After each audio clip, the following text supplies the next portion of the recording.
বৈষম্য বিরোধী ছাত্র আন্দোলন ঘিরে প্রচণ্ড চাপের মুখে প্রধানমন্ত্রীর পদ থেকে পদত্যাগের পর ভারতের রাজধানী দিল্লিতে আশ্রয় নিয়েছেন আওয়ামী লীগের সভাপতি শেখ হাসিনা। সেখান থেকে তিনি কোথায় যাবেন সেই গন্তব্য এখনো অনিশ্চিত। তবে রাজনৈতিক মহলের প্রশ্ন উঠেছে, দলের সাধারণ সম্পাদক ওবায়দুল কাদের এখন কোথায়? জানা গেছে শেখ হাসিনার একদিন আগেই দেশ ছেড়েছেন ওবায়দুল কাদের। জাতীয় নির্বাচনের পর থেকে প্রতিদিন মিডিয়ার সামনে কথা বললেও বৈষম্য বিরোধী ছাত্র আন্দোলনের শেষ মুহূর্তে মিডিয়ার সামনে কথা কম বলতে দেখা যায় তাকে।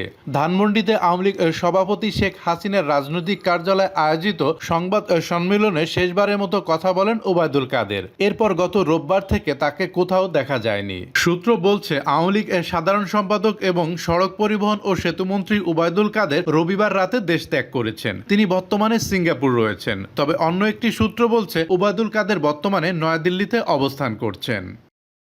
সবসময় আপডেট ভিডিও পেতে আমাদের চ্যানেলটি সাবস্ক্রাইব করে রাখুন।